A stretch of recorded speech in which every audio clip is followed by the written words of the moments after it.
Now, Sonwabile Henama, tourism lecturer from the Tshwane University of Technology, says tourism is the winner. This following the speech by President Cyril Ramaphosa yesterday in his State of the Nation address where, well, he says opening the borders for international arrivals was a necessary panacea to sustain the tourism value chain. Now, he joins us now, Sonwabile does, via the line. Sonwabile, thank you indeed for joining us. You say opening of our international borders could have been done much earlier, but we're grateful that it's done, and some foreigners will come in and boost the economy.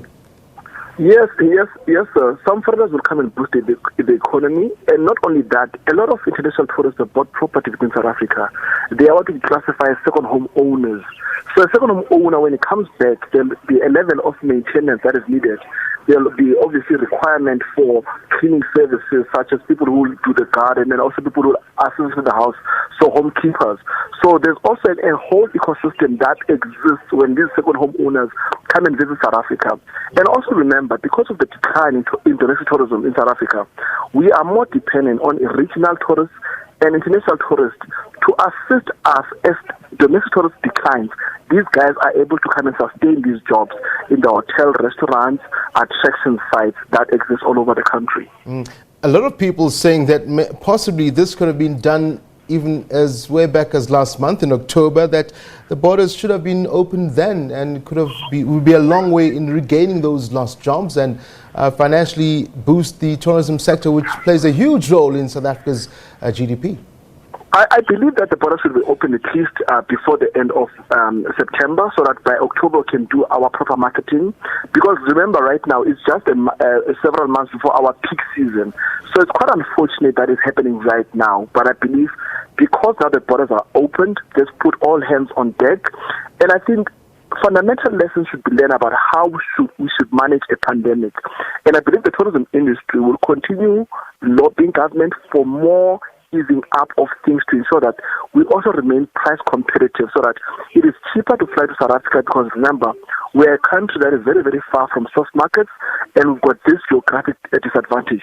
So when these tourists arrive in the country, we must ensure that our citizens treat them with such great respect so that they can come back and go home with great stories to tell about our destination.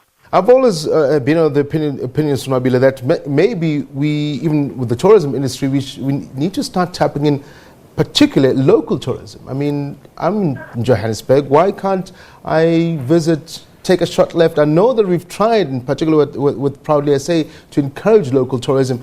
How much of a boost would that be if we did local tourism first, and then in the case of a pandemic like this, we still would have had some income for local tourism?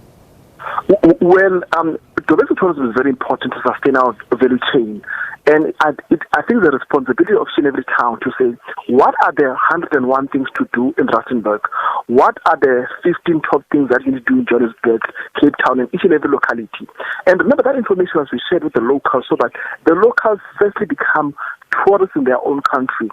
But remember, that is the responsibility of local government. And for the past 10 years, the tourism industry has even said that the biggest enemy that we face in the tourism industry is an unresponsive local government sector that is unable to deliver services such as clean roads, such as cleaning, refuse removal. That has made opening a tourism enterprise much more difficult.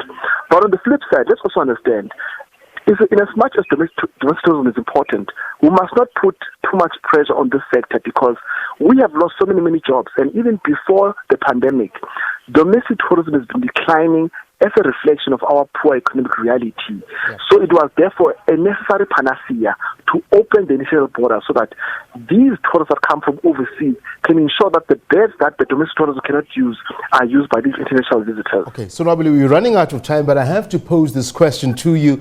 With the opening of the skies means the possibility of COVID-19 being imported once again to the country. That must be something that local tourism, or tourism as a whole, have to keep a close eye on.